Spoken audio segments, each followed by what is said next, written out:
Et salut à tous et bienvenue sur le Totem Talk Show, j'espère que vous êtes contents d'être là ce soir. Nous, on est très contents d'être là. On a même deux petits nouveaux avec nous, on vous les présentera plus tard.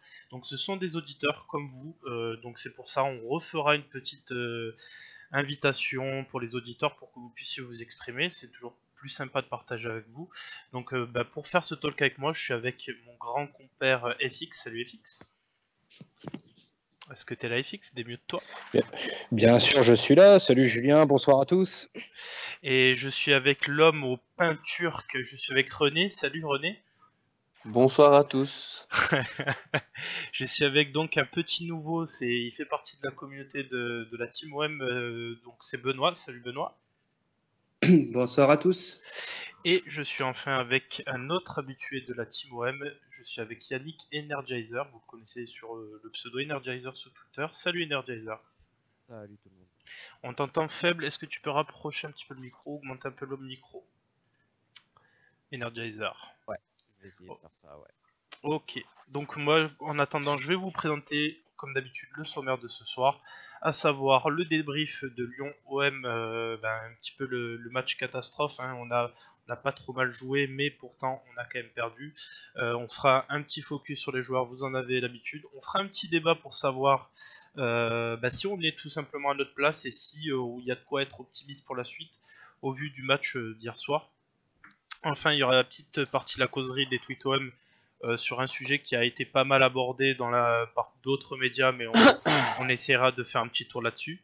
On parlera du dernier match de cette mi-saison, à savoir OM3 à domicile. Et enfin, question des auditeurs, vous avez l'habitude. On les posera directement sur le chat parce qu'on n'a pas de modérateur ce soir. Voilà, tout simplement. Donc on attaque tout de suite avec la première partie, à savoir Lyon-OM, le débrief. Donc je vous ai affiché les compos à l'écran. On va commencer avec la question traditionnelle. Je vais commencer par les nouveaux. Donc Benoît, à quoi tu t'attendais avant le match? Comment tu sentais ce match? Attention, Energizer. Pas de haut-parleur, s'il te plaît. Vas-y, Benoît. Moi, au début du match, quand j'attendais déjà voir la compo, après quand j'ai vu la compo, c'est la compo que je m'attendais pour le match. Pour ce match-là, c'était pas Marseille de faire le jeu. Donc après, j'étais plutôt confiant avant le match. Ouais, et toi FX, tu t'attendais à quoi avant le match? J'avais pronostiqué une défaite malgré tout. Et comme je l'avais expliqué en off, en fin de compte, je voyais encore des cadres plus ou moins absents, des Anguissa qui fait des passes latérales à l'adversaire. Enfin, cette OM plus à réaction que maître de son sujet. Voilà, je m'attendais à ces rendez-vous un peu manqués dont on a malheureusement l'habitude et ça a quand même été un petit peu le cas. Ouais, toi Energizer, tu t'attendais à quoi avant le match? Si tu es là, si on t'a pas perdu. Non, je suis là. Vas-y. Moi, j'avais plus peur de nous, en fait. Ouais. Et en fait, c'est ça, c'est que sur certains matchs, comme PSG, on peut voir les joueurs à fond. Est-ce qu'on s'est un petit peu augmenté le son du volume là? Ouais, tout petit peu, si tu peux. Ouais, c'est mieux là? Oui. Beaucoup mieux. Ouais. Donc voilà, ouais. Comme contre le PSG, on peut vraiment faire on va dire, des très bons matchs. Et d'un coup, je sais pas, j'ai l'impression, c'est plus la même équipe en fait. Ça se bat pas, les mecs ils sont pas dedans, et j'avais peur de nous, et c'est exactement ce qui est arrivé contre Lyon en fait. Ouais, je crois que t'as un petit peu le même avis qu'FX là-dessus, mais je vais laisser la parole à René. Qu'est-ce que toi tu t'attendais avant le match, René? Eh ben moi j'étais plutôt optimiste, d'où ma déception aujourd'hui, ma colère. Donc j'étais plutôt optimiste. Je trouvais qu'on était plutôt dans une bonne période. On avait enchaîné pas mal de bonnes performances. J'avais peut-être naïvement cru que Lyon était un peu en perte de vitesse, mais non. En fait, ils sont quand même en perte de vitesse parce qu'ils n'ont pas non plus fait un gros match. Donc j'étais plutôt optimiste. On a aligné une compo qui me convenait personnellement. Donc j'étais plutôt optimiste Ouais. avant le match. Ouais. Je vais vous livrer aussi mon ressenti avant le match. Moi, très sincèrement, je voyais pas trop laquelle des deux équipes allait tirer son épingle du jeu. Moi, je pensais quand même qu'on allait faire le jeu parce que c'est ce qu'on fait depuis quelques matchs et même contre les grosses équipes, on est capable de le faire. C'est ce qui a été fait. Malheureusement, on y reviendra plus tard. Pour moi, il y a quelques points très noirs à soulever, que ce soit sur notre équipe et que ce soit aussi sur ce qui entoure l'équipe. même si on ne doit pas se cacher derrière certains prétextes. Moi, c'est mon avis, je vous demande pas de le partager, mais on parlera quand même un petit peu de certains aspects qui sont pas directement liés ni à Lyon ni à l'OM. Voilà, on rentrera plus précisément dans les détails. Je vous ai affiché à l'écran les deux compos qui sont assez similaires, donc c'est sur des espèces de 4-2-3-1, sachant que nous, on a eu la possession, notamment en première mi-temps, assez flagrante. FX, est-ce que tu voyais un changement à faire sur cette compo-là? Est-ce que tu trouves qu'on a bien utilisé le ballon pendant ces deux périodes? Qu'est-ce que tu en penses? Sans être transcendant et sans être sublime, oui, on a réussi le match globalement sur l'aspect tactique, hormis peut-être Ocampos à gauche, parce que moi je pense qu'il est retombé dans ses travers, mais après pour aller au combat, ouais, voilà, il a aligné une équipe pour aller au mastic et pour remporter les duels. Et ça, c'est un succès, puisque clairement, on a maîtrisé la bataille du milieu de terrain, même défensivement, puisque en première mi-temps, un seul tir. Donc sur ce point de vue-là, c'est presque réussi, parce que malgré tout, on va quand même sortir avec une défaite. Mais non, la compo était bonne. Le match a prouvé que la compo était bonne. Après, il a manqué un supplément d'âme et il a manqué pouvoir atteindre la grâce quand tout va bien, quand tout roule, quand tout tourne. Et malheureusement, c'est en ça qu'on pêche encore malheureusement. C'est voilà, on est propre, mais on n'est pas très bon, on n'est pas fabuleux. Et on n'est pas, on peut être décisif en étant moyen. Et même là, pour le coup, on n'y est pas arrivé. Pour la première fois, on n'a pas inscrit de but d'ailleurs pour la première fois de la saison. Je vais te poser la question, Benoît. Fais gaffe parce qu'on entend beaucoup vibrer ton téléphone, Benoît. Est-ce que, pour le coup, tu trouves qu'on a gagné cette bataille du milieu? Est-ce que tu trouves que, par exemple, Payet, Zambo et Gustavo, ça a été plus solide que Fekir, Ndombele et Touzard sur cet aspect-là, pardon? Est-ce que tu nous as trouvé plus conquérants? Au niveau de la bataille du milieu, c'est sûr qu'hier, on l'a remporté dans la pacte. Luis Gustavo, c'est le patron du milieu, il a dirigé toute l'équipe. Après, Zambo était pas dans le combat physique, mais après, était quand même pas mal de déchets dans la relance. Payet, pour moi, c'était un fantôme hier. Pour moi, le milieu, il a tenu que sur Gustavo. Parce que, bon, on y reviendra après, pour les cas particuliers, mais je vais te poser la question, Energizer, est-ce que tu trouves justement que Payet, enfin moi c'est mon avis en tout cas, n'a pas été l'un des meilleurs au milieu avec Gustavo, et que pour le coup, il a su tirer son épingle du jeu, là où tu as d'autres attaquants qui n'ont pas fait le taf?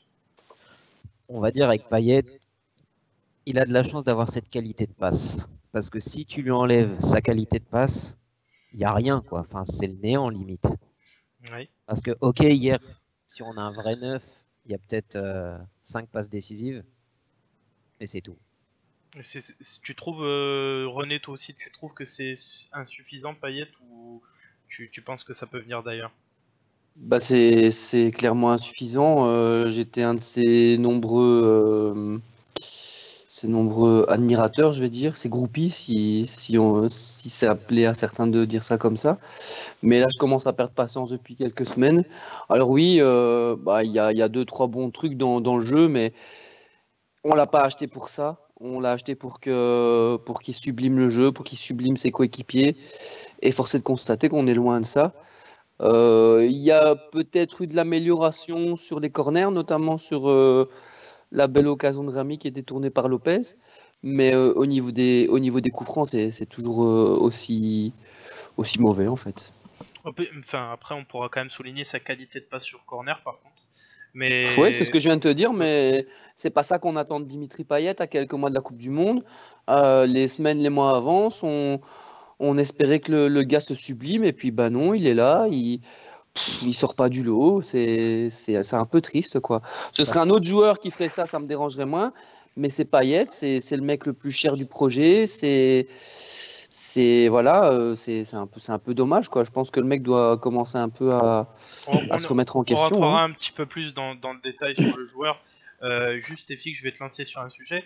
Moi, j'ai trouvé personnellement que cet Olympico, si on peut l'appeler comme ça, était assez haché, mais pas tellement dans le jeu, mais j'ai l'impression que dès que ça montait un petit peu dans l'impact physique, l'arbitre mettait fin tout de suite à ça, notamment sur nos attaques.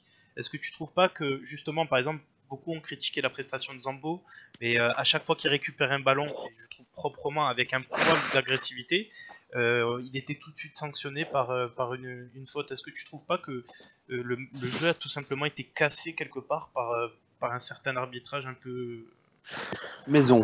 maison? Non, je vais même pas dire maison, je vais dire un arbitrage à la française, parce que bon, c'était censé être une affiche, on dit une affiche chaude, et c'est vrai qu'il y a toujours un peu de tension, mais plus à l'extérieur du match que le match en lui-même, quoi. C'est plus sur les réseaux, c'est plus les présidents qui parlent beaucoup. Donc lui, il s'est mis dans la tête que c'était une affiche, mais je crois qu'il s'est pas rendu compte du niveau global du match, qui est quand même assez moyen pour des équipes qui étaient donc dauphins de Paris. C'était pas une réelle affiche et ça reflète le niveau de la Ligue 1. Et si ces deux équipes-là, qui sont quand même assez moyennes, sont aussi bien classées, c'est parce que la Ligue 1 balbutie cette année clairement. Et l'arbitre, il s'est trompé de rendez-vous. C'était un match qu'il fallait laisser jouer puisque le niveau, il n'était pas vraiment exceptionnel. Et d'ailleurs, même l'impact physique, il n'était pas, c'est pas des grands chocs où ça joue haché, quoi. C'était pas les Pays-Bas contre l'Espagne en finale de 2010.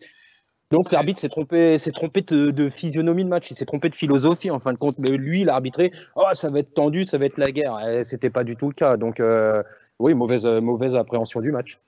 Ouais, je vais te poser la même question, Energizer.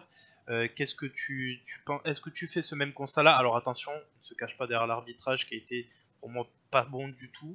Mais est-ce que tu penses que ça fait partie de la morosité sur les quelques actions où on aurait pu ressortir contre assez rapidement? Est-ce que tu trouves que ça a été au niveau sur ce plan-là?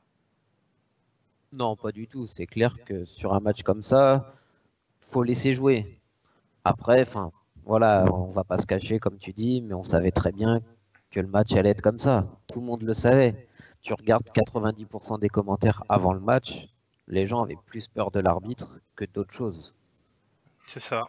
Est-ce que toi, Benoît, tu fais le même constat? Est-ce que ça nous a tous paru bizarre, enfin, ou est-ce que tu penses qu'il faut pas du tout se cacher derrière l'arbitrage et que ça a été très mauvais?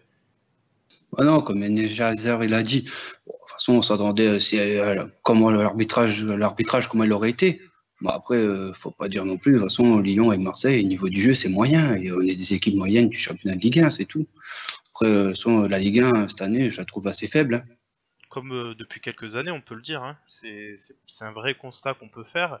Je vais te relancer un petit peu dessus, Energizer. Comment tu peux expliquer qu'on craigne autant Lyon qui se classe devant nous, alors que clairement hier, dans le jeu, c'était très pauvre Lyon. Comment tu peux... Déjà, un truc, Lyon, ça me faisait un peu penser au Barça, tu vois. C'est les mecs, déjà, tu les touches, ils étaient tous par terre, quoi.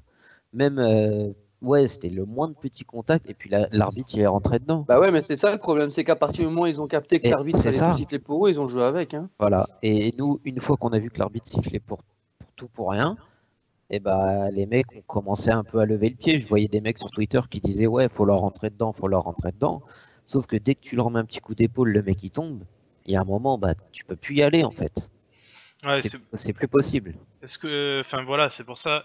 Est-ce que vous êtes, on y reviendra sur le débat tout à l'heure. Je vais pas vous poser la question tout de suite. On va peut-être y rentrer dans le détail des statistiques d'hier soir pour montrer réellement ce que ça peut refléter, même si les statistiques n'expliquent pas tout. Donc je vous ai mis à l'écran, ça va apparaître pour vous dans 30 secondes.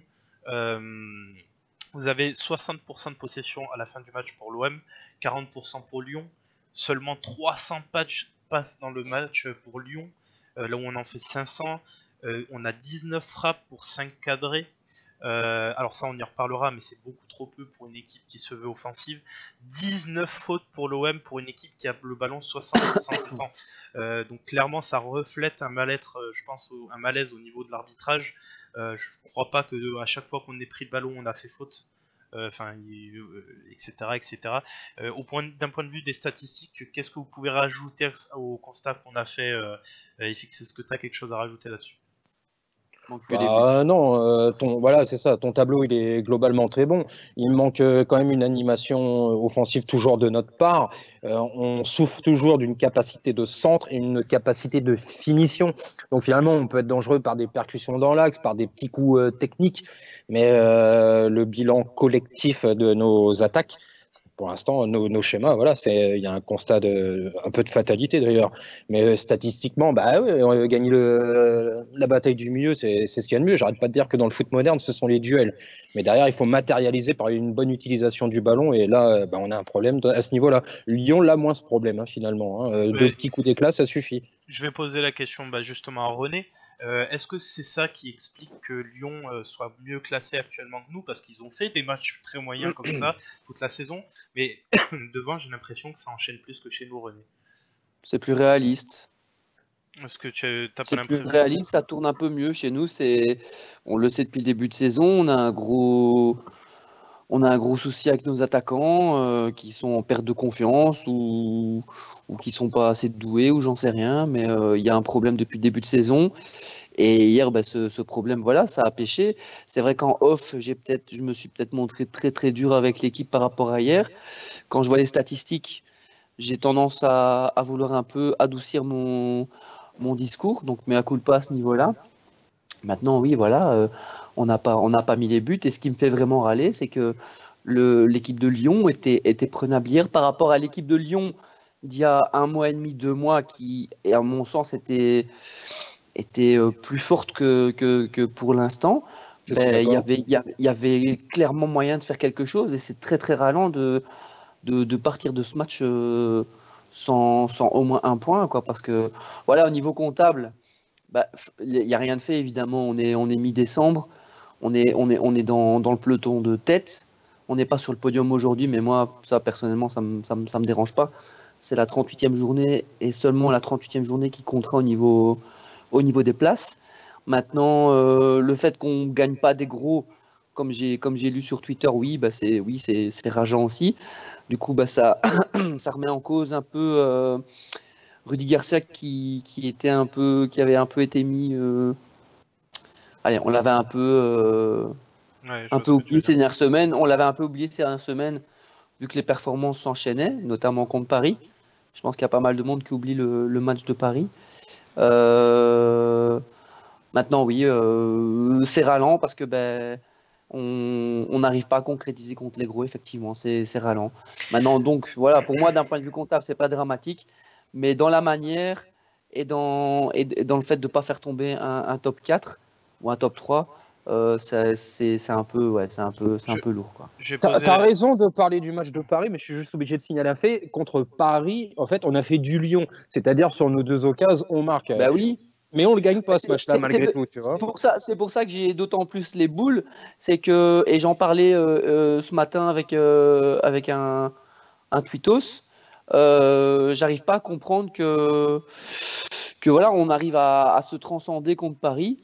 Donc, et contre Lyon, qui est aussi un adversaire très, très charismatique de la Ligue 1, on soit amorphe à une partie du match. Voilà, je vais vous poser une question. Je vais commencer par Energizer.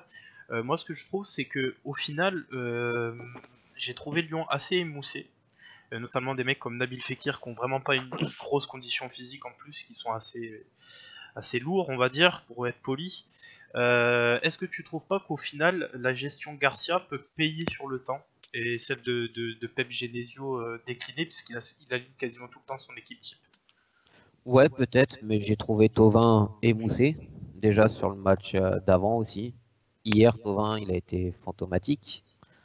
Après, je voulais juste revenir sur Vas-y. On centre, mais les centres sont mauvais. Mais j'ai envie de vous dire, même si les centres seraient parfaits, Germain, il est jamais dans la surface. Alors c'est beau. Je kiffe Germain, il a un QI footballistique super, mais il est jamais dans la surface. Alors ok, il participe, sauf que une fois qu'il est à 30 mètres, qu'il commence à décaler sur Thauvin, Thauvin, il peut pas centrer parce qu'il n'y a plus personne.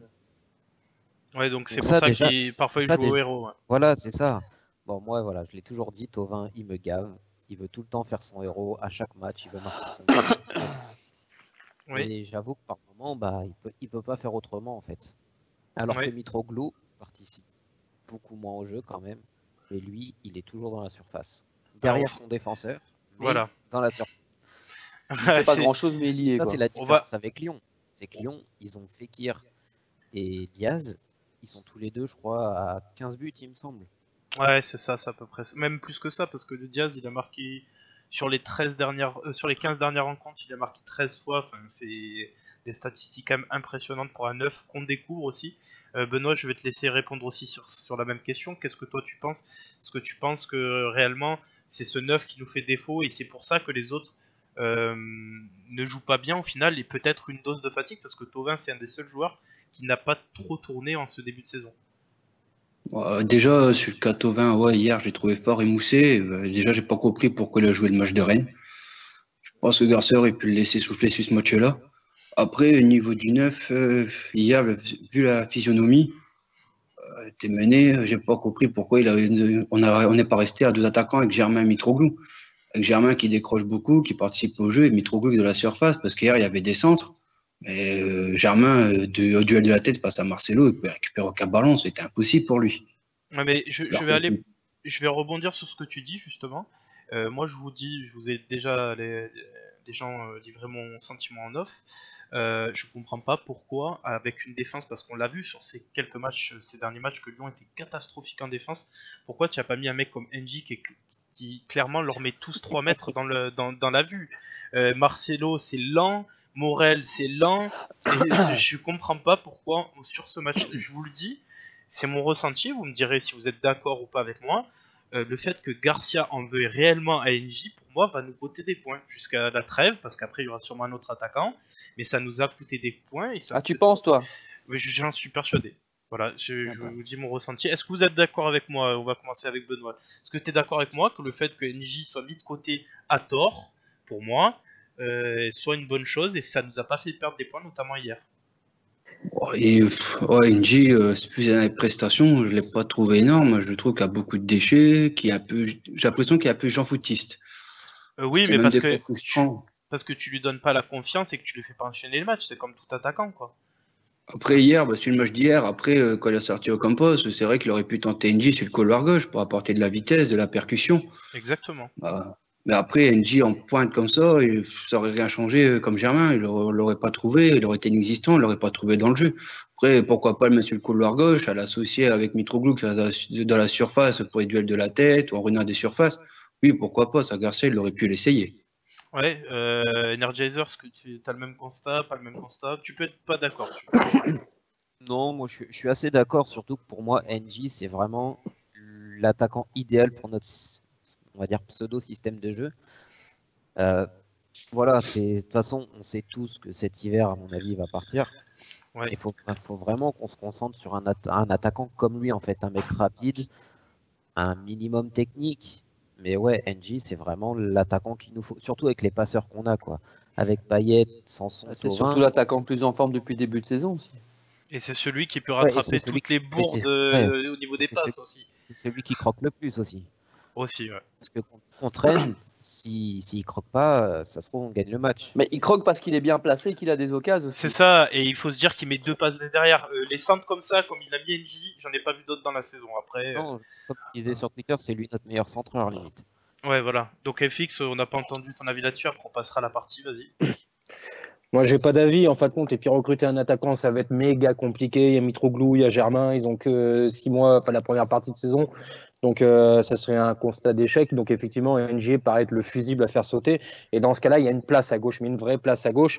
Et je vais parler d'un profil. Vous jetez pas à ma gorge. Je vais parler d'un profil. Un profil un peu NTEP, c'est-à-dire un mec à la puissance d'être un vrai ailier, mais surtout de pouvoir rentrer dans la surface, provoquer des pénaltys et savoir scorer. Donc, si on peut avoir un mec à gauche, parce que pour moi, c'est la seule place réellement de disponible, eh ben, il faudra trouver un profil à la Paul-Georges Ntep. Ok, bon, bah, sur ce, on va passer à la partie. À gauche. Vas-y, continue. Pendant ce temps, je passe. Vas-y. Donc en gros, je suis le seul à pas avoir de départ d'un attaquant et surtout pas d'arrivée d'un attaquant cet hiver. Je trouve Oh. que... Bah, Très bon, bien. Non, je suis d'accord avec toi, René. Pour moi, il n'y aura pas d'attaquant qui va arriver, à part si NJ part. Pour moi, il y a une Moi, place il sur partira Nicky pas. gauche. Même pour moi, il partira pas. Pour moi, vu comment Garcia en parle, ça sent le départ. Hein. Bah, je sais pas. On a retenu Doria qui devait jouer. Il joue pas un match, donc je vois bien le même schéma que NJ. On le vendra pas, on le gardera pour rien, mais on le gardera. Juste une question, vous qui parlez aussi de, ben, on va dire, de la désinvolture d'NG, est-ce que vous trouvez Mitroglou plus concerné? Ah, pas Non. du tout. Ouais, voilà. Donc, je trouve pas pourquoi. Est-ce qu'il va lui en vouloir éternellement parce qu'il est rentré un jour en retard? Bref, on va Non, passer. pour moi, c'est Julien, je suis obligé de faire remarquer que NG, ça a été un achat forcé de la direction d'avant, avec une clause de la direction d'avant. Donc Il va NG pas a en payer été. le prix. Hein. Je suis bien d'accord, mais il a été désiré par personne. Donc, il paiera le prix de l'ancienne direction aussi par cassure pour montrer que c'est le Champion Project et pas le Labrune Project. Donc, du coup, malheureusement, il est tout désigné, mais je suis pas sûr que ce soit prioritaire. La priorité, c'est clairement l'attaquant de pointe. Mais comme je dis, les conditions de Mitroglou, son salaire, le prix de son transfert. Même Germain, pour moi, c'est impossible. Donc, impossible de les faire partir. Donc, malheureusement, comme je dis, NJ est tout désigné. Hein, mais bon, moi, j'ai tendance à penser comme René. Mais effectivement, que NJ parte n'est pas à exclure. Et dans ce cas-là, c'est clairement à gauche qu'il va falloir aller chercher quelqu'un parce que ça sera le seul poste disponible et vacant pour un joueur performant. Eh ben justement, pour enchaîner, ça tombe bien, tu me donnes la transition. On va parler donc de l'attaquant d'hier soir, un petit peu plus en détail. On va regarder ses statistiques, à savoir Valère Germain. Donc, vous avez, comme d'habitude à l'écran, side cam, c'est-à-dire là où il a touché les ballons. Vous avez ses statistiques personnelles, donc 17 passes quand même dans le jeu, donc il a énormément participé au jeu, notamment en première mi-temps. Un tir pour 0 cadré, trop peu pour un attaquant, et surtout un duel gagné sur les 9 effectués. C'est peut-être là que le bas blesse. Energizer, est-ce que tu penses que Germain, cette saison, est-ce que tu le vois un avenir, étant donné qu'on est dans un système qui ne compte pas changer tout de suite? Non, pour moi, j'ai toujours dit, Germain, c'est un joueur pour un 4-4-2, quoi. Faut vraiment qu'il soit associé à quelqu'un. À Monaco, il était associé à Falcao, à Mbappé. À Nice, il était associé à Ben Arfa, à Plea aussi. Et chez nous, tu vois, je sais plus contre qui on a joué, mais il était devant avec, je crois que c'était Ocampos. Enfin, il était à deux devant et franchement, ça marchait plutôt pas mal. Là, on voit que voilà, le mec, il vient prendre des ballons, on dirait qu'il est arrière droit, il est 10, il est 8, mais il n'est pas dans la surface. Ouais, est-ce que Benoît, toi tu fais le même constat? Est-ce que tu penses que c'est plus un joueur de 4-4-2 et que c'est un système qu'on n'utilise pas trop justement? Justement, pour moi, Germain, c'est le profil type de l'attaquant du 4-4-2. Oui, Euh, pour moi, c'est ça, c'est un 4-4-2. Même après, comme je dis, associé à Mitroglou, ce serait pareil, parce que Mitroglou, quand il a été la bonne saison qu'il a fait à Benfica, c'était aussi en 4-4-2. Bah, après, le problème de la Copa de Garcia, c'est où mettre Payet. Tout vient de là, en fait. Sur le banc. ouais, mais en plus on a la chance de voir qu'il est capable de le faire. Donc Justement, ouais, mais il ne le vas-y, fait pas vas-y beaucoup. Benoît. Il le fait pas Justement, beaucoup. Garcia il pourrait le faire, mais il le fait pas beaucoup, justement. Hier, j'aurais bien voulu voir la dernière demi-heure en 4-4-2. Au bout de 3 minutes, on était repassé en 4-2-3-1. Ouais. FX, est-ce que tu fais le même constat? Est-ce que tu penses qu'on a tout simplement deux attaquants de 4-4-2, à savoir Mitroglou et Germain, mais que les deux sont jamais associés ensemble finalement? Oh ben, c'est une évidence, et c'est pour ça que j'en veux à Garcia dès le départ, c'est la lecture de son effectif. Pour moi, Germain a été pris comme un joker de luxe, il n'avait pas été pris comme l'attaquant titulaire, et derrière, il voulait son mec athlétique. Mais tu savais qu'il n'allait pas les faire jouer en plus ensemble, tu t'aperçois non plus qu'on n'a pas vraiment les centreurs, donc quoi qu'il arrive, Garcia a pêché vraiment dans l'imagination de son jeu offensif. Et là où on avait tous des doutes sur la défense et on était très positif sur l'attaque en début de saison, le problème, finalement, il s'est inversé au cours de ces 6 premiers mois et c'est un peu frustrant. Parce que quand tu as une équipe assez solide et mentalement fort dans les duels, tu es un peu énervé que devant, on puisse pas avoir une meilleure animation, sans quoi on serait nettement au-dessus, on serait deuxième tranquille. Et c'est malheureusement pas le cas, parce que et je mets quand même la faute sur Garcia, bien que ce soit un très bon coach, malgré tout. Mais voilà, sur son idée de football offensif, je m'aperçois que il a eu une mauvaise lecture, quoi. Il a été un peu bébête des centres, un mec athlétique, des buts. Et quand j'ai pas mon mec athlétique, il y a Germain qui sait bien jouer au football et ça suffira parce que ça jouera bien au sol avec les ailiers. C'est pas la réalité, malheureusement. Ouais, je tiens à faire préciser que Cédric nous dit dans le chat que Benoît, tu as un bel accent parce qu'il est aussi du Nord, c'est pour ça. Voilà.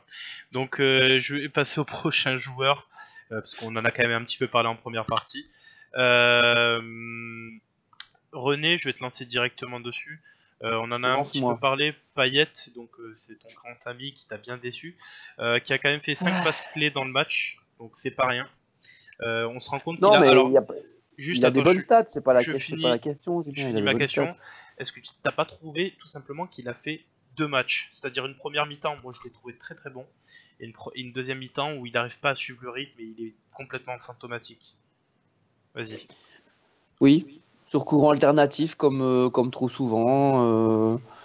Ouais, ouais, mais au niveau de ses stats, elles sont bonnes, mais de nouveau, c'est pas ça qu'on attend de lui. Ce sont des éclairs de génie, ce sont des coups francs qui rentrent, ou du moins qui soient décisifs. Et là, bah, il n'y a rien de tout ça, quoi. Donc, ouais, les stats sont correctes. Les stats sont correctes, mais de nouveau, et je vais le répéter comme à chaque fois qu'on aborde Payet et que j'en parle. On l'a pas acheté pour ça et on attend beaucoup plus de lui. Et voilà, Je- là où au mois de septembre ou octobre, je prônais la patience en disant Test. que Vas-y, ça allait vas-y, c'est venir. bon. On t'entend. À un moment où j'étais patient, là, je suis beaucoup moins. Donc, je pensais vraiment qu'il allait se bouger avec la Coupe du Monde au mois de juin, mais apparemment, bah, ça le botte pas plus que ça, ou alors il y arrive tout simplement plus, hein, c'est possible aussi. Ouais, j'ai posé la même question que je pose habituellement aux gens à Energizer.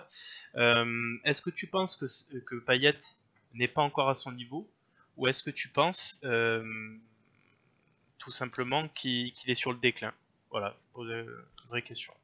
Alors quand il est arrivé, on a tous dit la même chose, faut attendre, il a pas eu de prépa à West Ham, il a grossi, machin. On lui a laissé du temps, on a dit ça va venir. Il a réussi un petit pont contre Rennes, on a dit ça y est, il est de retour. Au final, il faudrait qu'il arrête les loukoums, il commence à Carrément. courir, il commence à jouer, mais honnêtement le cas Payet me fait vraiment peur, parce que c'est la dernière fois qu'il peut jouer une Coupe du Monde. Le mec ne se bouge pas. Qu'est-ce qu'il va devenir le jour où il va apprendre qu'il jouera pas la Coupe du Monde? Il va nous Non, mais il va rester pas la jouer de toute façon, hein. Oui, non, de toute façon, il la jouera pas, mais il va nous rester quoi comme joueur pendant 4 ans?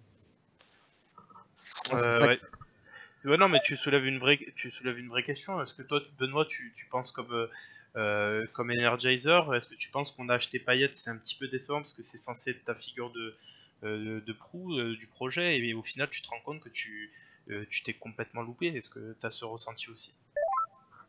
Oui, j'ai même ressenti, surtout que là, on est à 6 mois de la Coupe du Monde, il se bouge pas. Donc après, là, je crois qu'il lui reste encore 4 ans de contrat. Pour moi, c'était pas le meilleur achat à faire, quoi. Surtout la somme dépensée, vu le salaire. Après, bon, c'est sûr, c'est pas notre argent, mais bon, il se bouge pas. Hier, c'est vrai qu'à sa qualité de passe pour lui, mais il n'y a plus d'explosivité. Même quand il déborde côté gauche, il se fait tout de suite rattraper.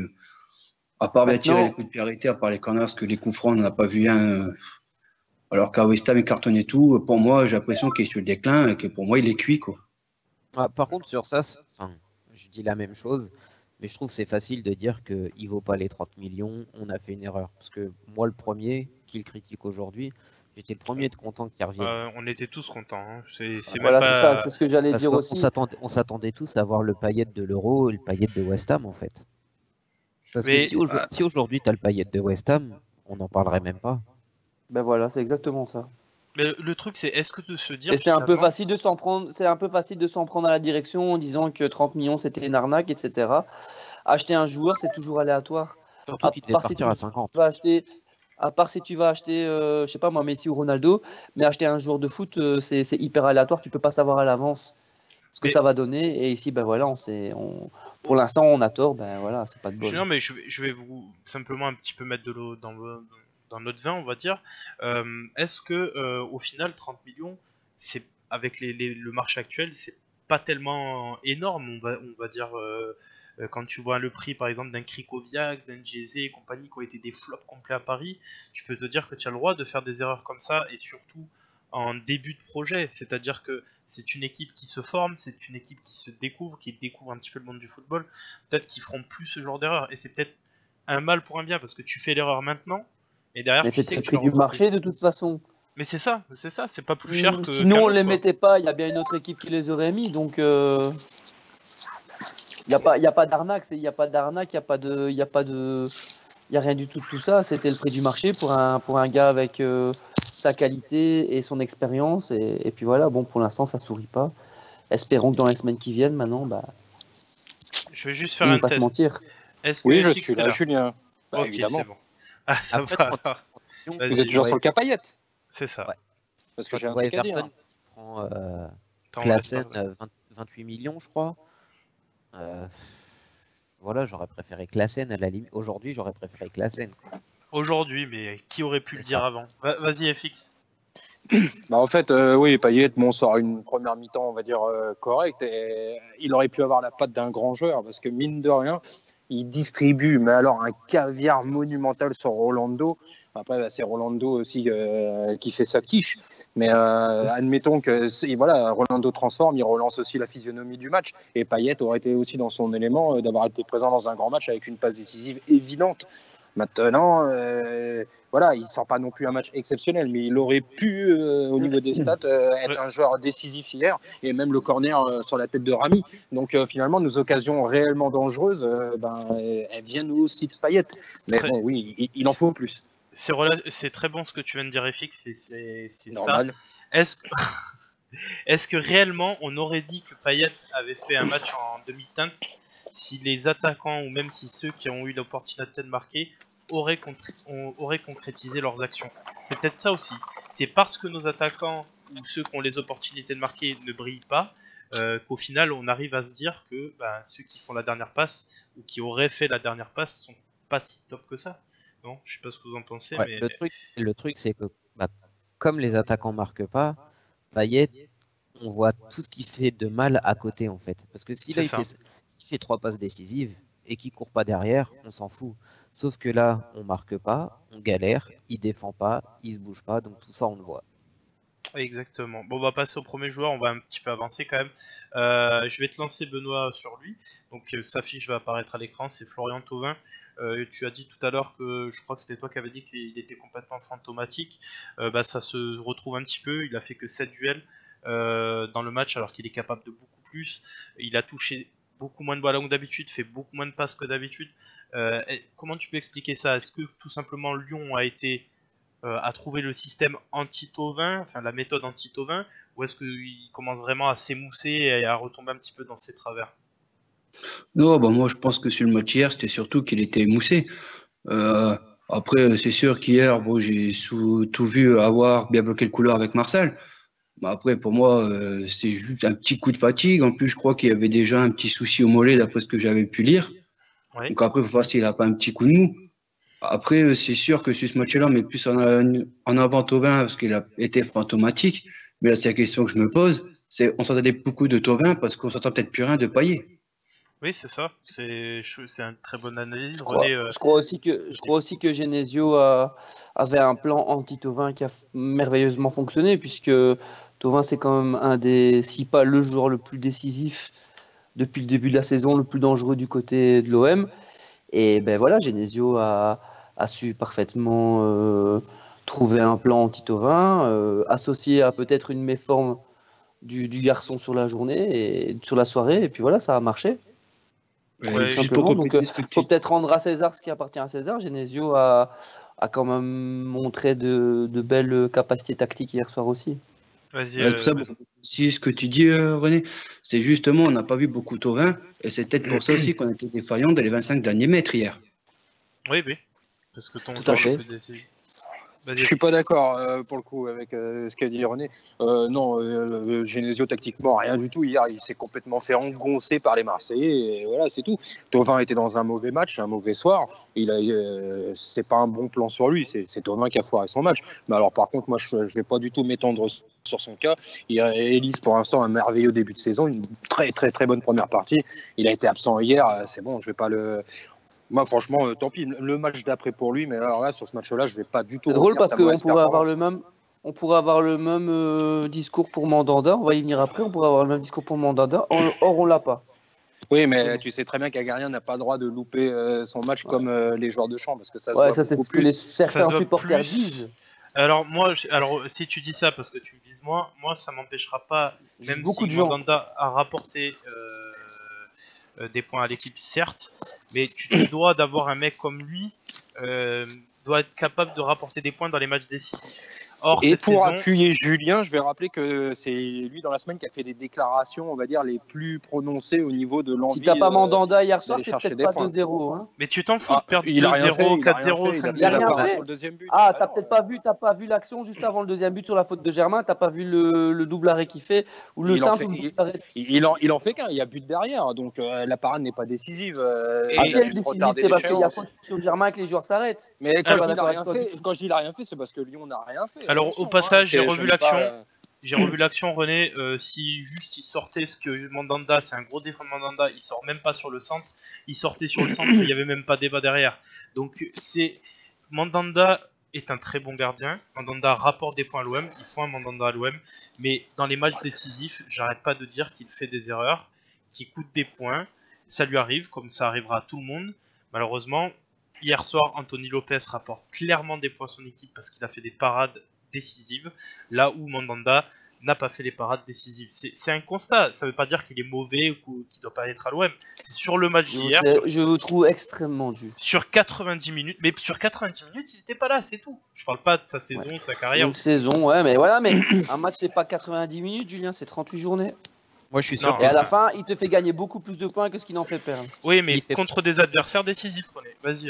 Mais c'est quoi un adversaire décisif pour toi? C'est pas un Bah, adversaire c'est- décisif, c'est un top 3. C'est pas Justement. décisif de jouer contre Lyon, c'est 3 points. Que tu joues contre Montpellier, que tu joues Mais contre non. Guingamp, que tu joues contre Metz, Mais que tu joues non. contre Lyon, c'est 3 points, donc c'est pas décisif, je C'est- suis pas d'accord avec toi. Alors, si t'écoutes Courbis, c'est un match à 6 points, Le celui-là match- d'hier soir. le match, mais bien non, sûr. bah, c'est de la couille, mais les matchs à 6 points, c'est une théorie qui. Ça veut rien dire Bah, du tout, si. ça, les matchs à Mais 6 non, points. faut mais arrêter non, de mais conneries. non, Bah mais non. non. Bah Vas-y. si, parce que Bah si, bah non, je suis pas d'accord avec toi, c'est tout. Si Attends, Lyon et attends, Marseille laisse-le parler. gagnent tous leurs matchs jusqu'à la fin de la saison, Lyon ils seront devant parce qu'ils ont gagné contre nous. Voilà, Ça, c'est utopique, exactement. hein. Ça, c'est utopique. Non, mais c'est pour Oui, te donner un c'est exemple. utopique, C'est football manager, ça, les gars. Non, non, Moi, mais je suis c'est sûr une que réalité. Mandanda, s'il fait pas sa bourde, je suis sûr on gagne le match. Bon, après, moi je serais pas aussi catégorique, mais dans tous les cas, c'est de ce genre de match, tu dois avoir un Mandanda qui te saute les miches, et surtout sur le, excusez-moi du peu, mais sur le coup franc de Fekir, certains ont matraqué Zambo à tort, parce que ça arrive de faire des fautes à ce niveau-là, et il a voulu bien faire, surtout, il fait pas une main grossière. Puis elle est loin, elle est loin. Elle est loin, et c'est juste un scandale qu'il arrête pas, parce qu'en fait, j'ai vu ce qu'il voulait faire. Il voulait bloquer le ballon, mais prends pas de risque, malheureux. Mais les 2 points, Mais on fais remet quelque pas, chose. je remets pas en cause ton erreur. Hein. Je remets en cause le matraquage qui a eu lieu par la Non, moi je parle juste sur 90 minutes. Ça lui enlève pas d'avoir apporté des points et il en Non, mais même ça, je encore. suis pas d'accord avec toi parce que tu réduis le match sur cette erreur, c'est dommage. Non, Est-ce que sur l'année- les 2 est-ce que l'année erreurs. Sur les dernière, t'as 2 erreurs. défendu Pelé. Ouais. René, Pardon? est-ce que l'année dernière, t'as défendu Pelé? Exactement. D'accord. Oui, oui, Oui. René était de ceux. Ah, je voulais Je- savoir. Je défonce jamais aucun joueur, c'est peut-être mon défaut, c'est que j'ai plus tendance à défoncer le collectif, qui hier m'a pas spécialement plu. Par contre, je suis incapable de m'en prendre individuellement à un joueur. D'accord. Bon, Voilà, c'est dans mon est-ce qu'il y a quelque tempérament. chose dans à ma rajouter personnalité, sur je suis Thauvin, pas parce que là comme on a dévié sur Mandanda, mine de rien. ça. Désolé, c'est ma faute. Ouais, donc on y va pour le dernier joueur de l'analyse, à savoir Luis Gustavo, donc meilleur ratio de passes réussies dans le match. 11 duels gagnés, 11 duels pardon, dont 8 gagnés. Est-ce qu'on est d'accord pour dire que clairement c'est le joueur qui même dans les matchs, les grands matchs, sera toujours là quoi qu'il arrive? On se répète, on le dira toujours que c'est un Évidemment. merveilleux joueur, mais il confirme de match en match. Il prend même plus sa carte jaune maintenant, c'était son seul défaut, il l'a même plus. Vas-y, Il confirme pas de match en match. Il confirme le joueur qu'il est. Point. Et malheureusement, il y a une frustration à faire. C'est qu'on a été chercher un grand joueur. Et malheureusement, l'effectif à côté, tu t'aperçois que Luis Gustavo est un peu au-dessus, voire beaucoup des autres. Et donc, tu es obligé de faire le constat que ton effectif, il est plus qu'incomplet et que l'effectif n'est pas au niveau des grands rendez-vous quand tu vois qu'on a un joueur qui, lui, l'est tout le temps, quoi. FX, ça te fait pas Oui. penser un peu au début de saison l'année passée avec Diarra et le reste de l'équipe? Non, clairement, c'est un joueur d'une classe. Non, parce que Non, mais non, pas dans le. Mais non, Julien, pas dans la. non, un joueur dans nettement le qui cache dans la les deux forêt. classes du dessus par rapport au reste de l'équipe. Si, c'est un peu ça, mais Ben voilà. encore plus au-dessus. Et c'est vrai que bon, notre effectif est bon. Malheureusement, on s'aperçoit qu'il y a des joueurs qui sont très très bons et que on parle gourmandise, on voudrait plus de joueurs du talent, du haut niveau de Gustavo. Voilà, et on en trouve un par Ça, vous savez que ça faut dépend. Vous savez que ça dépend d'une chose, hein. De Ça quoi dépend du D'argent. podium en fin de saison. Bah oui. Oui, de l'argent, oui, clairement, Et- oui, de la rentrée financière. Je vais juste finir en posant, parce qu'il faut qu'on avance, on a beaucoup trop de retard avec Energizer et Benoît, je vais leur poser une question. Est-ce que tout ça, moi hier je l'ai vu beaucoup pester contre ses camarades, est-ce que vous avez pas peur quand même que ça nous desserve un joueur comme ça en fin de saison? Voilà, tout simplement de le voir partir en cas de mauvais résultat. Partira pas. Attends, Non. Energizer, vas-y. Non, je pense pas qu'il partira, mais tu vois, le fait qu'il peste, comme on disait, moi ça me fait penser à Diarra. Diarra, il en avait marre d'avoir des plots à côté de lui. Bah, je pense que Gustavo, ouais, c'est clair qu'il y a un moment où avoir Zambo à côté de lui, Mais je suis pas, alors je suis pas du tout d'accord avec vous. Si vous Ouais, moi retirez, non plus. si vous retirez tous les moments où l'arbitre siffle faute pour faire plaisir aux Lyonnais, Gustavo, il sait quand même que c'est Zambo qui va ratisser beaucoup plus de ballons que les autres. Et en plus, encore une fois, ça je l'ai entendu très rapidement dans On mouille le micro hier, et c'est vrai, il faut le souligner. C'est la deuxième passe laser que Zambo fait pour un attaquant qui n'est pas exploité. Mais ça, on le relève trop peu. Donc, pour moi, je Ouais, trouve qu'on mais- sous-estime beaucoup Zambo. Mais bon, après. Non, non, parce que moi j'adore Zambo. Moi, comme je dis, Zambo, il a pas eu de formation pro. Il a 22 ans, je crois. Je suis sûr qu'il peut grave progresser. Mais malheureusement, pour le projet qu'on a, je trouve que c'est un peu limite. Pour moi, Zambo, faudrait le prêter. Non, tu le gardes en complément peut-être, mais c'est un profil de joueur, ça c'est Zempe qui le disait. T'as plusieurs profils de joueurs qui vont servir dans différentes situations, et je trouve que c'est plus cool. Bon, on passera à la partie, je lancerai Benoît sur la prochaine partie. Donc du coup, vu qu'on s'est beaucoup attardé à ce qu'il y avait à dire avant, donc on écourtera un petit peu le débat, je suis désolé, mais tout simplement, je vous ai affiché à l'écran donc les matchs contre le top 5 avec une victoire pour 2 défaites et un nul. On retire un petit peu Paris de l'équation, je parle pour le sprint final, mais sinon dans le jeu on remet Paris. Comme vous pouvez le constater à l'écran, la majorité c'est des matchs à l'extérieur. Est-ce que vous pensez pas tout simplement, je ne pensais pas toi Benoît, attention FX on entend tout. Est-ce que vous pensez pas tout simplement que les matchs retour vont nous faire beaucoup de bien étant donné qu'ils sont quasiment tous à la maison? Tant que je pratique pas le coït. Vas-y Benoît. Ouais, justement, si, comme on les a tous joués à l'extérieur, là, on va tous les jouer au Vélodrome, donc ça peut apporter une œuvre supplémentaire aux joueurs. Ouais. Moi, contre les gros, on aura toujours le même souci. Pour moi, ça viendra de Garcia, parce que même en Italie, contre les gros, il n'y arrivait pas, et là en France, pareil. Je suis Monaco, pas là, sûr que là, à part Monaco, je suis pas sûr que pour le coup il est démérité sur les autres matchs, mais ça peut être un débat. Hein. J'entends ce que vous dites. Après, Julien, ce qu'il aide cette année aussi, c'est que on a des joueurs avec un mental, on a Rami, on a Gustavo, donc après, ça aide à aider les autres.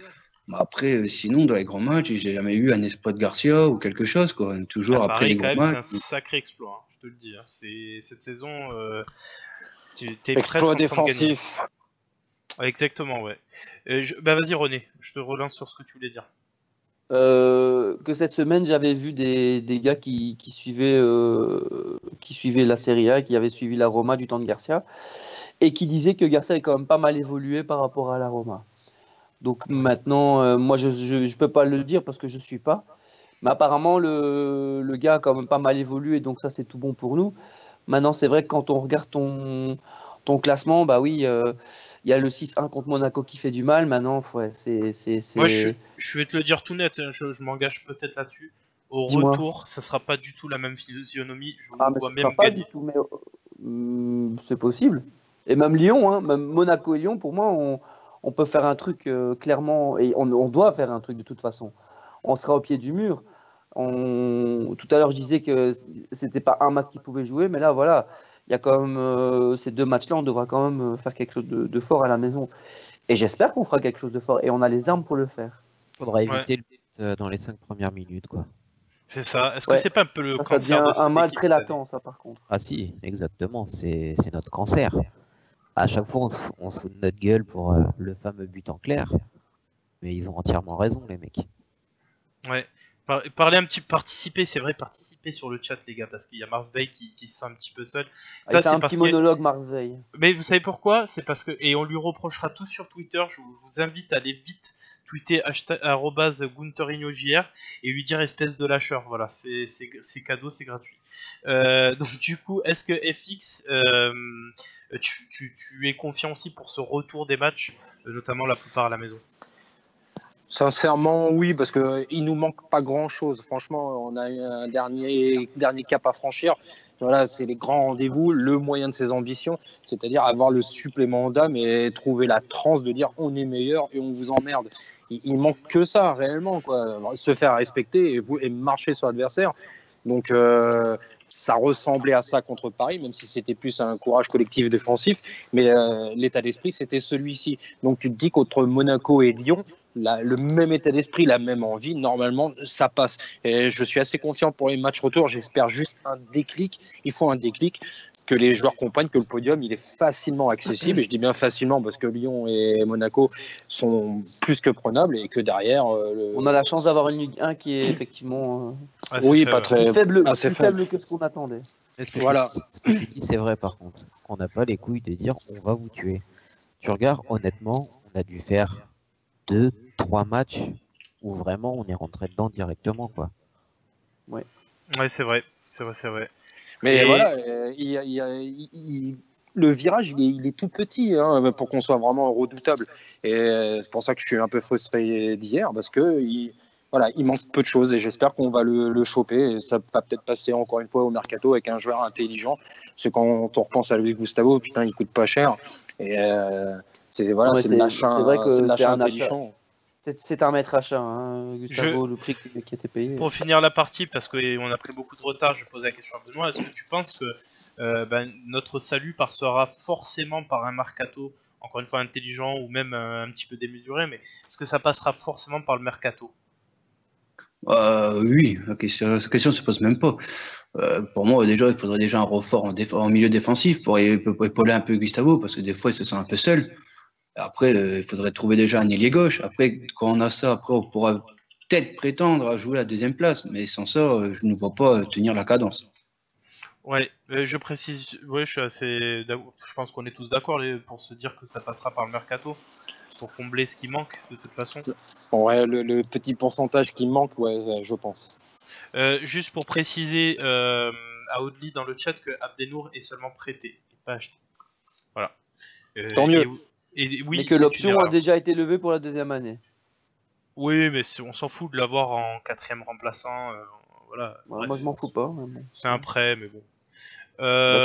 Et je crois pas que ce soit possible ce que tu dis, René, parce qu'en France, les 2 ans de prêt... C'est Mathieu Grégoire qui l'a confirmé sur Twitter. Donc. Pas de problème. Bonjour à Zempe le lâcheur, du coup, qui est sur le chat. Et on a une team lâcheur hein, aujourd'hui, c'est un truc. Et on va passer à la causerie des tweets web. Donc pour ceux qui ont l'habitude, c'est toujours le petit coup de cœur ou le petit coup de gueule. Je vous ai laissé le screen de la dernière fois avec notre Instagram TweetOM Talk Show. N'hésitez pas à y faire un tour. Surtout, lâchez des petits cônes, c'est toujours plus sympa. Et c'est des photos que nous prenons directement au stade. Voilà, c'est très très belle photo, je tiens à le dire. Oui, parce que c'est toi qui l'as prise, mais sinon, c'est pas des photos qu'on pique sur Google. Voilà, si vous kiffez le travail, essayez de le faire tourner, de le faire respecter. Et FX en sera content parce que c'est lui qui tient le compte Insta. Donc on va passer tout de suite au petit coup de gueule, parce que c'est un coup de gueule, tout simplement, avec le Turpin qui va bien derrière. Je vais reparler d'un sujet... Il y a Zempe qui nous a rejoint sur le chat. Oui, je l'ai dit tout à l'heure. Donc le petit coup de gueule que je tenais à faire passer, c'est un sujet qui a été beaucoup abordé. Tout simplement, c'est le traitement des médias en notre faveur, en parlant de tout ce qu'il y a autour, c'est-à-dire des fumigènes dans le stade à Gerland, qui ont je vais pas le citer le commentateur, mais je pense que vous le connaissez tous. C'était une fête magnifique. C'était à la fin du match, absolument pas.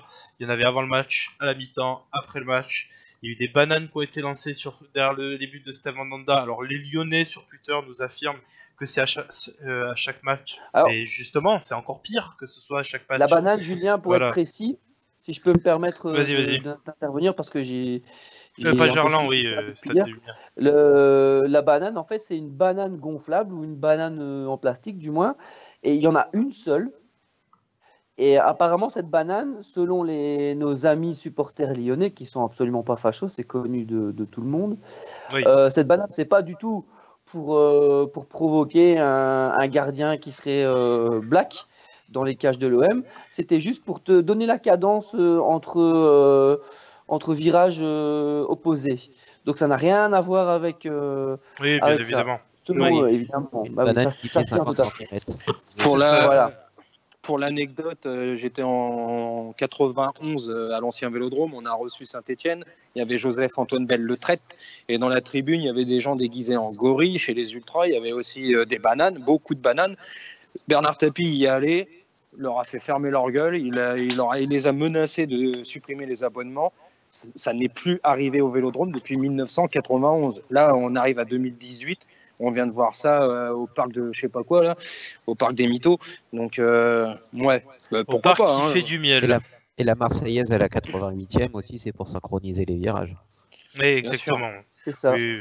Mais c'est pour ça, et je trouve scandaleux aussi le silence de Ola sur ça, le silence aussi de El Señor Menes qui dit qu'à Marseille il y a eu des cris de singe envers Evra, mais par contre quand il y a des bananes au parc OL il n'en parle que jamais, enfin il n'en parle pas, il a dit qu'il a tweeté mais bon personne ne retrouve son tweet ou c'est très très discret en tout Bon, on cas. sait pas le retrouver, Attends, on est tous bloqués.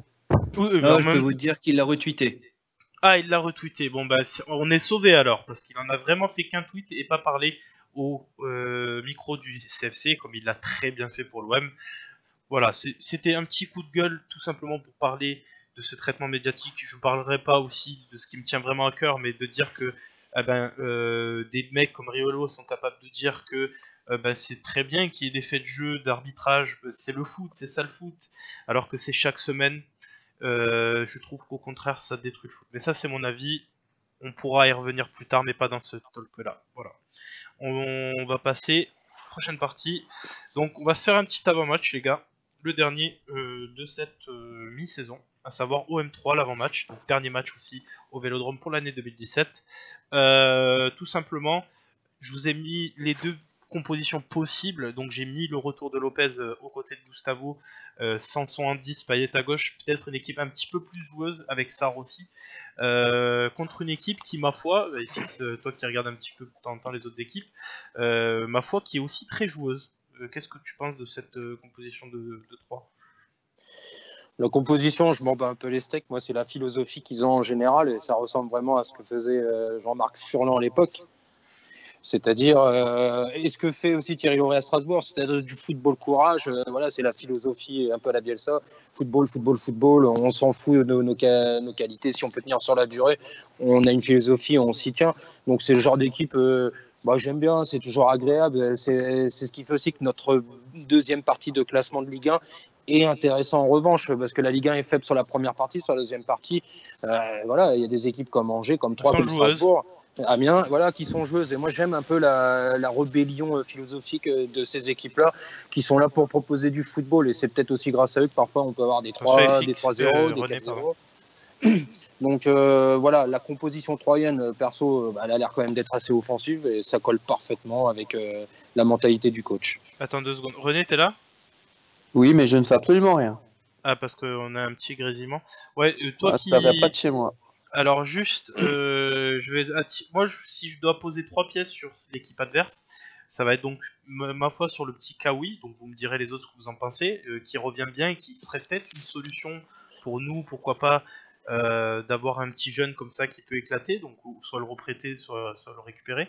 Leur attaquant est pas mal du tout, un petit coréen qui est inconnu au même titre que le Kwon de Dijon, et il y a aussi le petit Vizcarrondo qui vient de Nantes et qui, ma foi, fait plutôt des bonnes prestations. Donc est-ce que vous avez une vision, je vais commencer par toi Energizer, sur ce 3, et est-ce que tu crains la défaite? Est-ce qu'il est la défaite, si on joue un petit peu plus fort, le micro?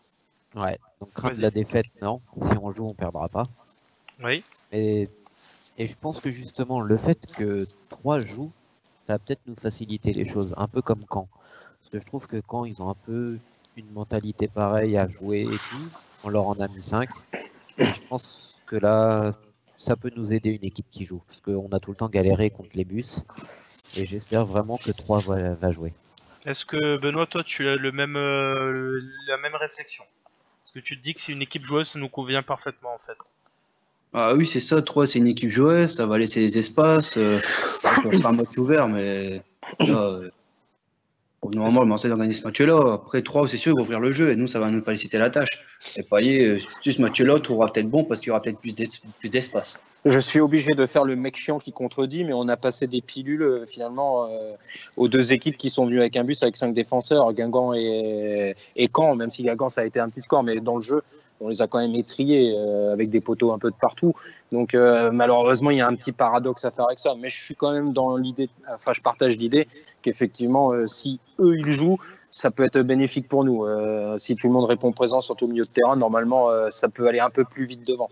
Mais il ne faut pas oublier que les deux équipes qui nous ont proposé un but, ça a été deux très bons matchs.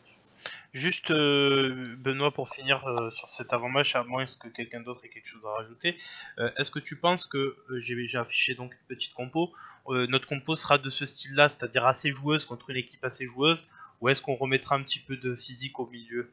Qu'est-ce que t'en penses? Non, moi, je pense qu'à faire les copeaux, comme il a fait face à Guingamp, comme face aux petites équipes, quoi. On va jouer avec Lopez et Sanson et Payet à gauche. Et là, dès qu'on doit jouer le ballon, dès qu'on va jouer une petite équipe, Garcia il met une équipe très joueuse, très offensive. Donc, je pense qu'on va jouer avec Lopez en côté de Gustavo, avec Sanson et Payet.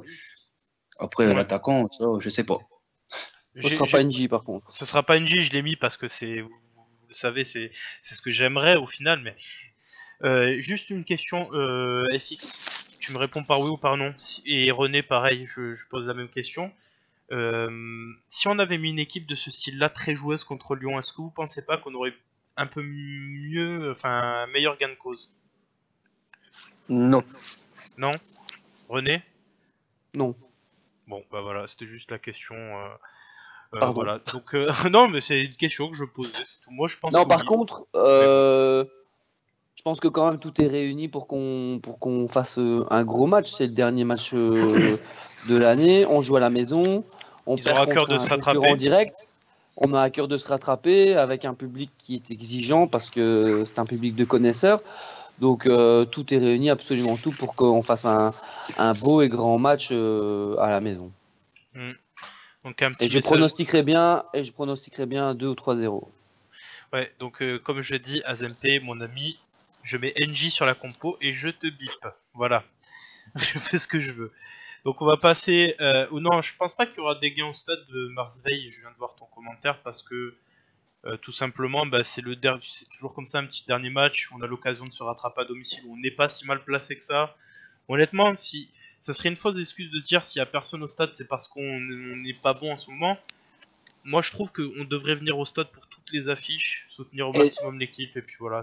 Est-ce que Marsveil peut répondre s'il va aller au match ou non? À part Sur si le la- chat. Ouais, est-ce que Marsveil, tu vas y aller? Est-ce que tu es abonné? Ou est-ce que. Moi, en tout cas, je devrais y aller, enfin, sans doute. Si c'est en milieu de semaine, par contre, ça va être compliqué pour moi. Ça sera... Lyon joue qui mercredi? Toulouse. Toulouse.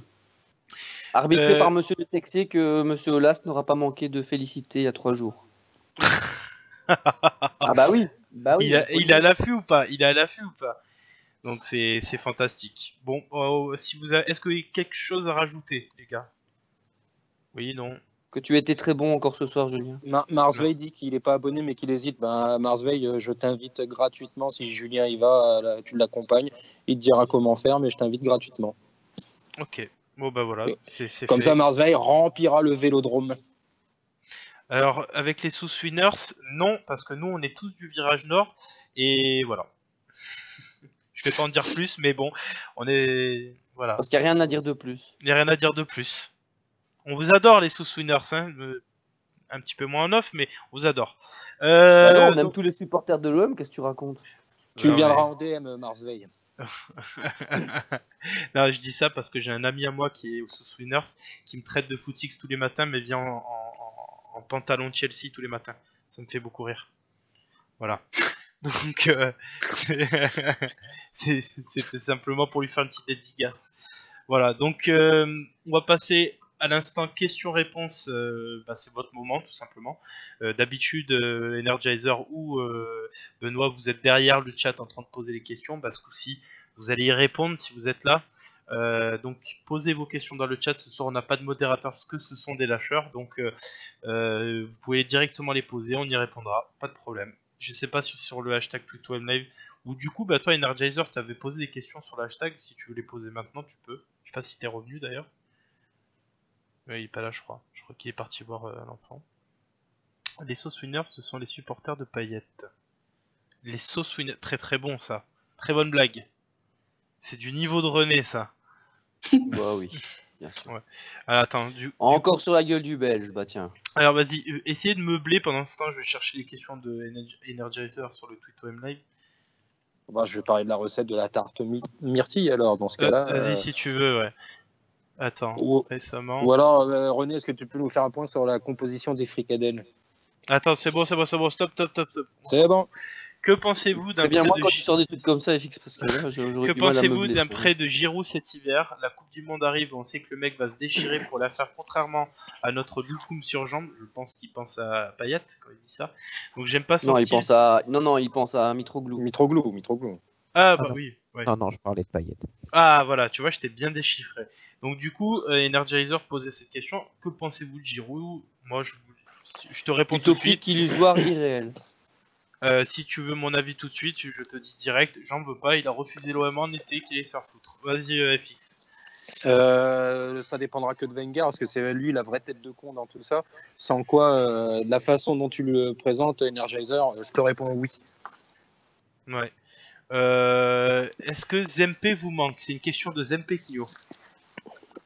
Beaucoup. Oui, assurément. Vous êtes vraiment des susboules. Pas du tout, je t'en veux à mort Zempe. Prochaine question. Du coup, on va prendre les tiennes, Energizer, le temps que les questions arrivent sur le chat. Hier soir, on a fait 19 frappes pour 5 cadrés seulement. Trouvez-vous inquiétante que sur quasiment tous nos matchs, on frappe beaucoup en cadrant très rarement? C'est inquiétant et ça ne l'est pas en même temps, parce qu'en fin de compte, ce genre d'écart dans les statistiques frappe cadrée, c'est la récurrence depuis le début de saison. On voit souvent, on est une équipe qui tente énormément, mais qui cadre très peu. Mais à l'arrivée, on a pratiquement marqué à tous les matchs, sauf hier soir. Donc il y a encore un paradoxe un petit peu bizarre, mais c'est pas inquiétant. Ouais, René, est-ce que tu partages ça? Je partage l'avis de FX, oui. Et Benoît, est-ce que tu partages ça aussi? Oh oui, je partage. De toute façon, après, comme on dit, tir cadré, après, on tente, quoi. Après, ça finira pas bien par rentrer un jour, quoi. Ouais. Bon, moi, je pense que c'est vrai qu'on frappe beaucoup, mais il faudrait que ça soit un peu moins dans les tribunes. Voilà, c'est juste ça. Question de Mars Veil, donc du coup, Energizer, tu vas pouvoir y répondre. Est-ce que la première partie de saison sera-t-elle ratée si on ne bat pas 3? Non. Non, tu penses pas? Non. Elle est réussie la première partie de saison quand même. Attends, laisse-le répondre. On peut pas dire le contraire. Moi, elle me plaît pas forcément par rapport à ce qu'on me propose. Mais non, elle est pas foirée, elle est même réussie. Ok, René, pareil, tu penses pareil du coup? Bah oui, je viens de le dire. Ok, donc Benoît, est-ce que tu penses pareil? Ouais, pareil. Allez, et FX, un petit argument contre? Pas gâché, mais elle donnerait un goût qu'on aurait pu tellement mieux faire. Ouais, c'est un petit goût amer dans la bouche, ça, d'accord. Question de Raelson, je crois, ou Raelson, comme tu veux. Est-ce que vous pensez que Garcia a fait du bon travail en ce début de saison? Pour ma part, oui, même s'il y a quelques bémols. Vas-y, FX. Oui, parce qu'il a rattrapé ses propres erreurs en étant moins rigide et en apportant des changements. Il a redressé une barre que lui-même avait déviée. Donc malgré tout, c'est du bon boulot. Et il a trouvé des postes actuel... Vas-y. Oui, voilà. Non, mais voilà, il a fait du très bon bricolage. Et donc il a cherché des idées, c'est bien dépatouillé. Et le classement actuel atteste de son bon boulot parce qu'on est dans le bon wagon. Ouais. Energizer, est-ce que tu as le même constat? Ouais. J'étais pas satisfait au début, il s'est remis en question sur certaines choses. On va dire ouais, ça va. À partir du moment que le podium n'est pas utopique, on est obligé d'avoir un constat de réussite à la moitié de parcours. Ouais, René, est-ce que tu as quelque chose à rajouter? Concernant Garcia, oui, il a rétabli une situation qu'il avait lui-même un peu pourrie. Donc, chapeau à lui. Puis il a pris des décisions qui m'ont plu. Quand il a mis Payet sur le banc, je crois que ça a été quand même quelque chose d'assez fort. Non, pour moi, Garcia, c'est un bon début de saison. Si je devais lui donner une note, je lui donnerais un bon 7,5 sur 10. Ouais, et Benoît, toi, est-ce que tu es satisfait ou est-ce qu'il y a des choses qui te plaisent pas? Ouais, non, moi je dis qu'il a fait une bonne partie de première saison. Garcia a surtout redressé la barre après le match de Rennes. Il a fait des choix. Il a passé de 4-4-3 et passé en 4-2-3-1. Ça a permis d'avoir des résultats. Donc, lui, pour moi, il a réussi son début de saison. Ouais, moi, je rajouterais qu'il a arrivé à faire jouer pendant quelques matchs au Campos qui n'étaient pas gagnés. Bounassar, quelle révélation. Et surtout, on attend parce qu'il est blessé du coup, mais le petit Camara en 6 et on verra par la suite. Question de Callaghan 94. Si on se qualifie en Ligue des Champions, vous enleviez combien de joueurs du 11? Vous enlèveriez combien de joueurs du 11? FX? 4, facilement 4. Ouais. René? Aucune idée. Faut un peu voir aussi les contrats en cours et tout. Mais là, comme ça, je saurais pas te dire honnêtement. Là, t'as le droit Je sais de pas. Ouais, Répondre J'ai Joker, pas c'est toujours. d'accord. C'est bien Par de répondre rapport Joker. aux joueurs titulaires et au banc, donc je parle pas des mecs qui je sais plus qu'est-ce qu'ils font d'ailleurs au stade, genre Fertig, Bedimo, Fanny. Ça, je les compte déjà plus à l'OM, mais là, des ils joueurs qu'on iront au voit bout. Hein. habituellement. Ils iront au bout, je te dis. Ouais, mais bon, eux, je les compte même pas, je m'en fous complètement de leur tronche. Euh, non, j'ai pas d'avis là-dessus, je sais pas. Alors, Zempe nous dit dans le chat 6, je suis assez d'accord avec lui. Energizer, t'en enlèverais combien de fois? Jour d'aujourd'hui, 7. 7, ouais, c'est putain. Sakai. Alors, je suis pas d'accord avec toi sur Sakai, et comme je suis pas d'accord avec Zempe sur Sakai, mais pourquoi pas. FX, on t'entend respirer comme un bœuf. Mais je respire comme un bœuf parce que je suis en transe avec le talk, tu vois. Mais si tu compares, si tu compares à ma vie à gauche, t'es censé vouloir plus que Sakai à droite. T'es obligé d'avoir ce constat. C'est une réalité du haut niveau. Et moi aujourd'hui, Bounassar, franchement, il est pas loin de prendre la place de Sakai. Moi, je te dis que non parce que c'est pas le même profil. C'est pas le même profil. Sakai a un profil plus défensif. Hier, il fait 2 beaux centres qui sont jamais coupés en fait. Et pour moi, Sakai bonifie plus un Thauvin que ce que fait Bounassar. Mais après, c'est mon avis. Je vais pas vous convaincre avec ça. Et toi, Benoît, du coup, combien t'en enlèverais du 11 de départ? On enlèverait 5. 5? Ouais. Bon, soyons fous, moi j'en enlèverais, allez, 9. On enlève tout le monde sauf Gustavo et peut-être Mandanda et Rami, allez, 8. Donc, ça peut... Tu veux enlever à ma vie Tu veux enlever à ma vie Tu veux qu'on se frotte? Non mais je rigole, tu fais quoi? Non, je laisse à ma vie. Non mais si vous voulez mon avis, moi je laisse à ma vie, je laisse Sakai, je laisse Rami, je laisse Mandanda, je laisse Gustavo et Thauvin, voilà. Tu vas vite arriver à mon nombre de 4, c'est moi qui avais raison dès le départ. Ouais, c'est vrai. Et tu veux pas mieux à côté de Luis Gustavo? Si. J'enlèverai Zambo, que Zambo je le mettrai pas dans le 11 titulaire mais sur le banc. Et puis voilà, après tout le reste ça saute, ouais. Même Sanson, je suis assez déçu par lui au final parce que t'en attends beaucoup mieux, tu vois, quand tu le fais venir finalement, tu te dis que c'est le futur prodige, que tout le monde en parle et tout et compagnie. Alors il est pas mauvais mais il tarde à confirmer et voilà, il est pas à sa place. Le problème, c'est qu'on a fait un mercato pour un 4-4-3. Voilà. Il a raison, à partir du moment qu'il est un peu baladé à contre-nature, c'est normal qu'il ne fasse pas la saison qu'on attend de lui, mais l'année dernière il nous l'a prouvé, donc il peut nous le reprouver encore avec un effectif plus étoffé et meilleur, de meilleure qualité, donc il ne faut pas le bannir. Ouais, c'est évident. Ouais. Bon, on va passer prochaine question, après on coupera, je pense. Donc je fais un rapide passage sur la question Bedimo passera-t-il l'hiver? C'est une question de Doc Pepper.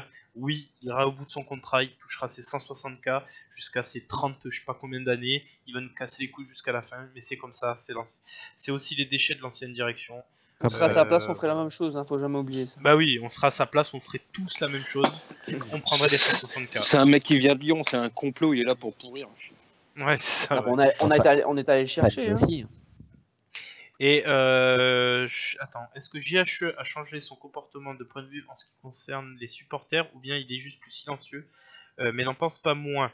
Et préparait-il un mini-plan Le Pro? C'est une question de Dog Pepper, donc Je réponds tout de suite en disant qu'il a répondu sur les réseaux sociaux en disant que, au final, quand il avait fait un peu plus de JHE, entre guillemets, il s'en était pris plein la gueule quand ça allait mal. Donc du coup, il se met beaucoup plus en retrait et non, il prépare pas un mini plan de jeu. Voilà. FX, est-ce que tu as d'autres choses à rajouter là-dessus? Non, mais faut faire attention quand même, parce que s'il veut être autodidacte par-dessus la LFP pour les sanctions, c'est quand même un petit peu limite, quoi. Il rend service à personne, donc il y a d'autres façons de procéder quand même. Donc j'ai quand même un peu de méfiance. J'affirme rien, mais Est-ce que c'était pas une manœuvre pour rentrer justement à la LFP, ça, de sanctionner par avance? c'est possible de montrer qu'il sache prendre ses responsabilités, ce que Olas ne sait absolument pas faire. Par contre, si Olas a un défaut, c'est celui-là. Par contre, pour le reste, c'est vraiment un président au top. Peut-être qu'il a compris ça, JHE, qu'il Il a n'avait pas montré besoin pas de la blanche, Ligue. Peut-être que c'était une carte pour s'infiltrer dans l'élite. Et effectivement, je me suis toujours plaint qu'on ne nous le fassions pas assez, et ça pourrait nous rendre service plus tard. À voir. Pour l'instant, j'affirme rien, négatif ou de positif. J'observe encore un petit peu, mais voilà, j'ai quelques petites craintes qui se baladent. Allez, on va faire la dernière question champagne du talk pour ce soir. On va prendre celle de Zempe qui nous dit... attends, je la retrouve. Un petit pronostic de notre parcours en Europa League. FX, tu commences.